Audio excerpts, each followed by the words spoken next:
Welcome back to GB Guns, and we've got the Smith & Wesson M&P 2.0 Compact tabletop review. Let's take a look at this thing. That's what's coming up next on GB Guns.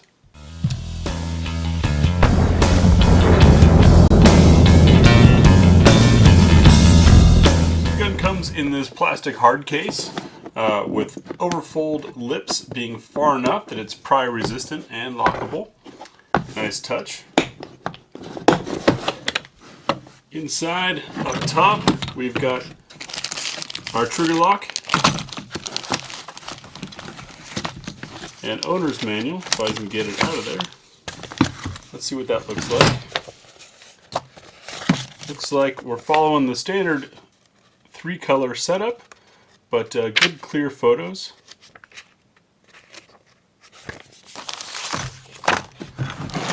Then, along with the gun, we've got 3 more back straps, spare magazine, and these 2 spacers, which I understand help adapt the full-size magazines to fit this compact. Very cool of them to include this.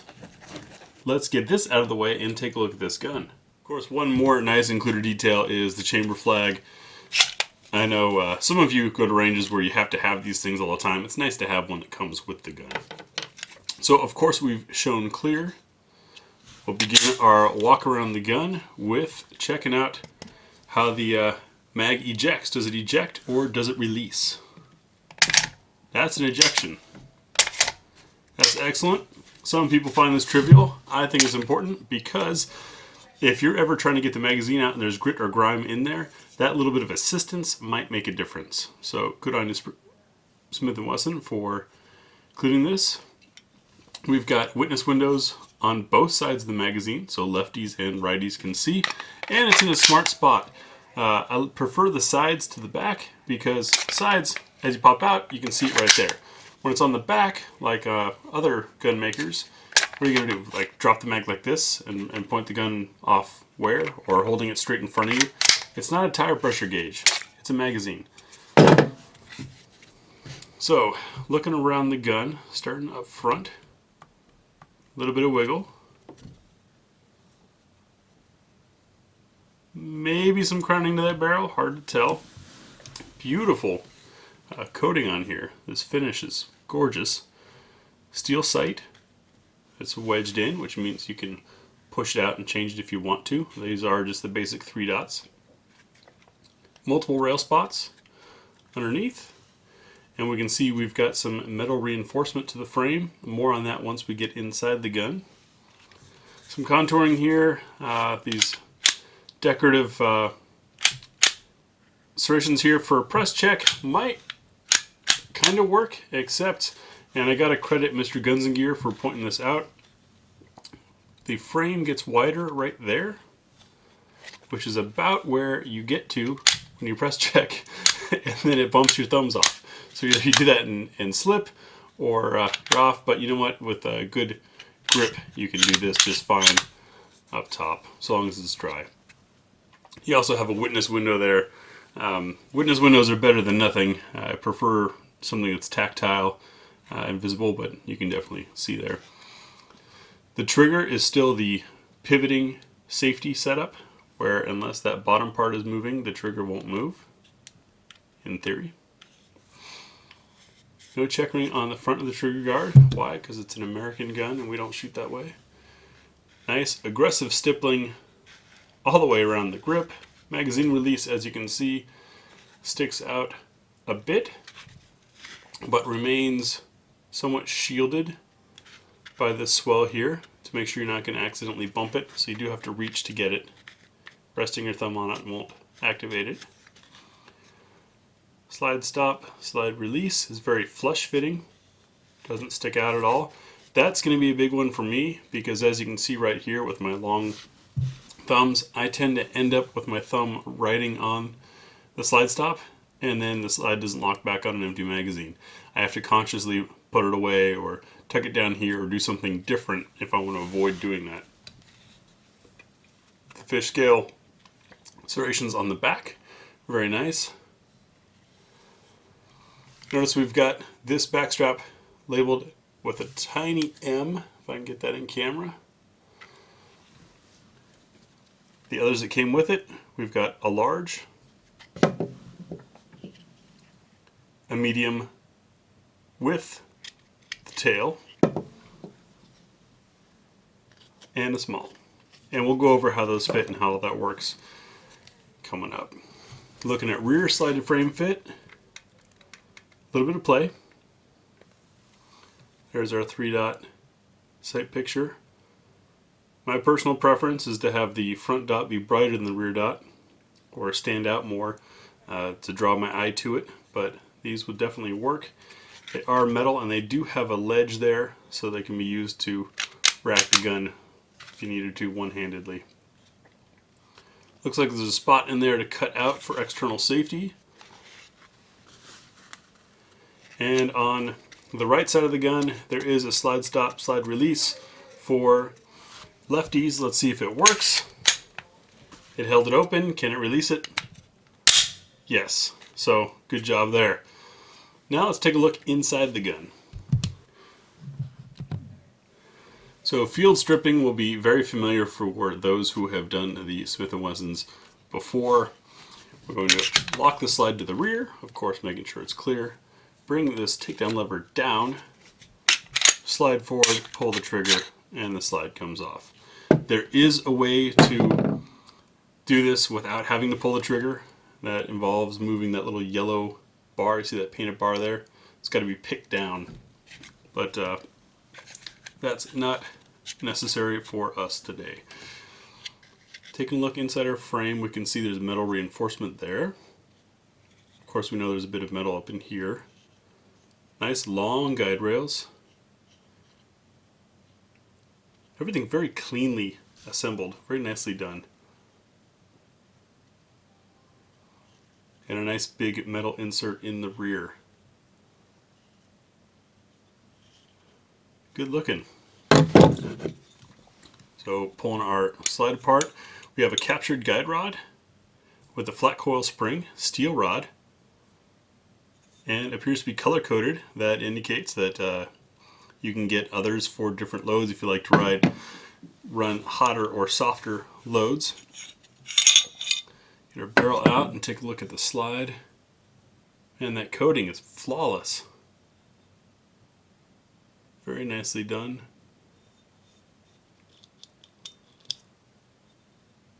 Trigger safety there. Very nicely assembled. Take a look at our barrel. So it's more apparent now, if I can get the camera to stick with me, there is a wee bit of a bevel there. Broad feed ramp, that's going to help with our multi-load test, which I'm sure some of you are expecting. We're going to run, I think our lightest now is 65 grain, all the way up through 165 grain, and see what runs in this gun. Speaking of running in this gun, let's check the chamber fit. That, of course, as always, is done with our nozzler match. The most precise ammo we've encountered to date. If I can get it in there. There we go.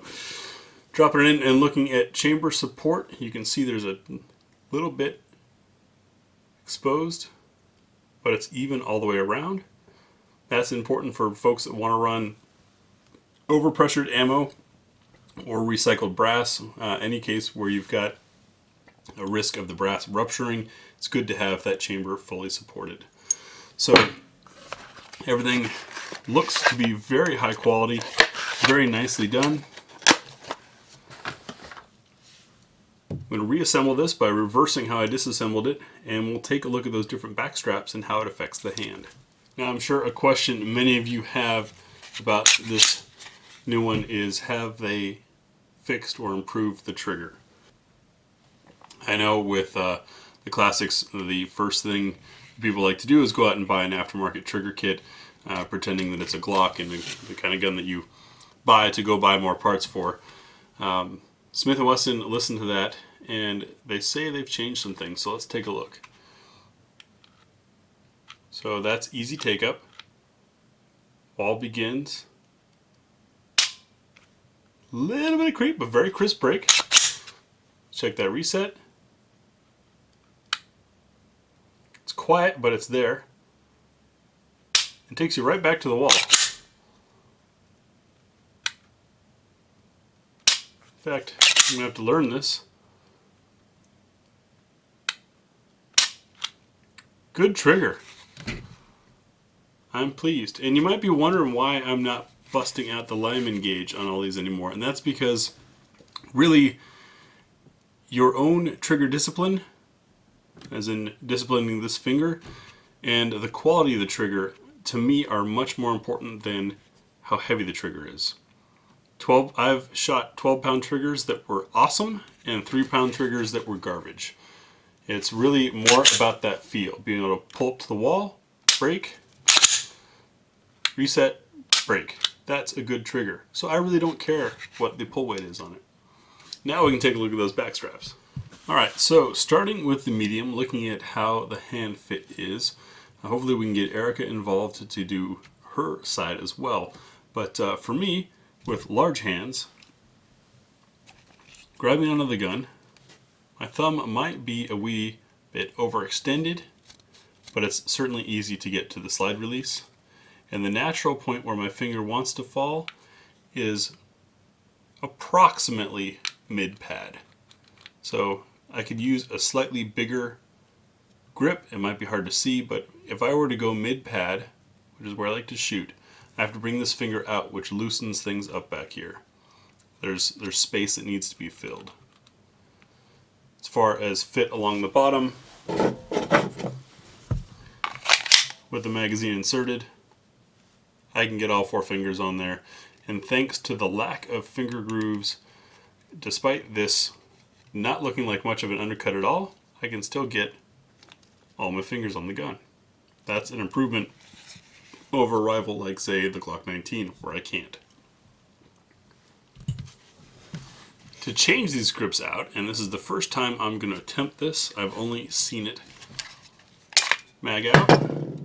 This, which also has a lanyard loop, twists and comes out.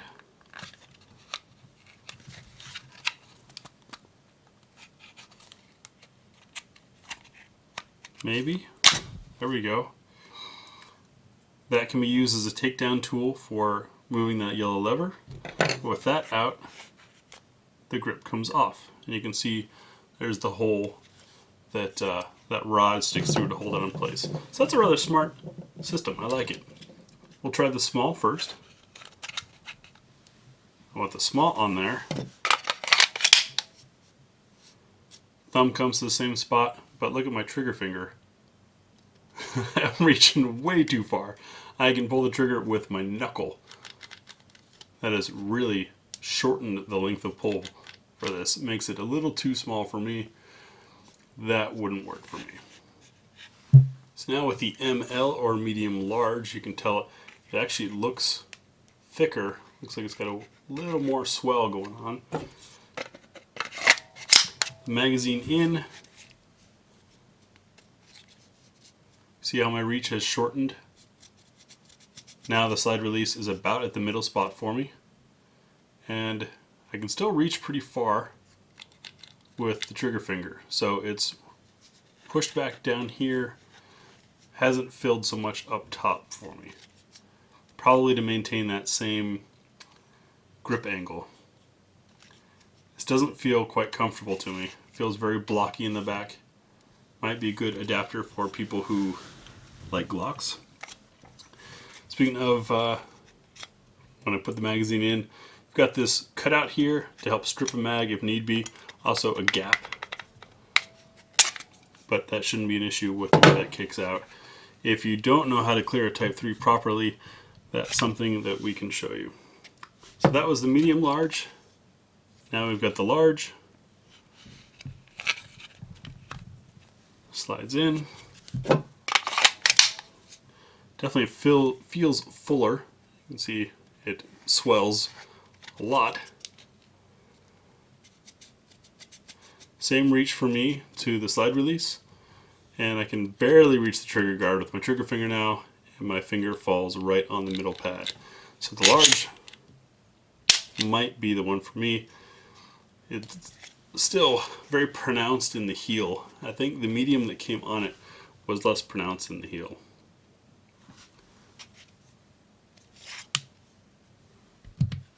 All right, so checking out the M&P 2.0 Compact, and aesthetically it's not bad. Yeah, basic black gun. You do have these cute little serrations up here. I know they're meant for press checks. It is a little bit hard if that's what you're doing. I mean, I almost find that I'm better off grabbing this right here. They could have done a little bit more to make that usable or user-friendly. The scallops back here, nice. Trigger's not bad on this though. It's got a decent reset. It's not the best, but for a defensive handgun, it's a happy balance of you're gonna think about it, but you don't have to think for 3 years. Fit in the hand is actually not bad. That said, I can't get to the mag release without switching around.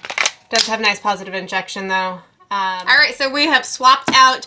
This would be the smallest of the back straps. So let's see if I can get to that. Oh, check that out.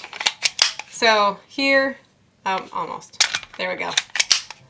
So here, I can almost get it.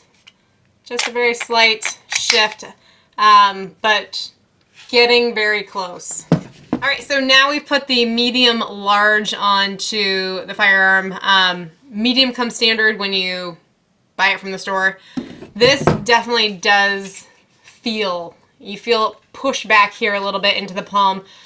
This wouldn't be a super comfortable grip for me, but I would definitely be going with one of the smaller 2 options.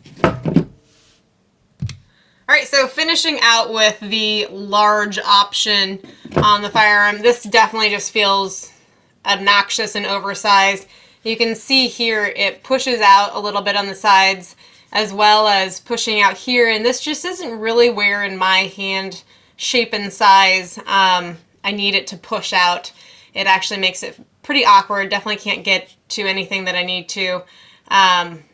The other thing about this and why fit is probably going to be super important is this texturing is fairly abrasive. It's almost like you got to take it out and break in the texturing before you do too much work with it, because your hands are going to get pretty torn up using it for a range gun. And so now we'll take it out to the range and see how it actually performs.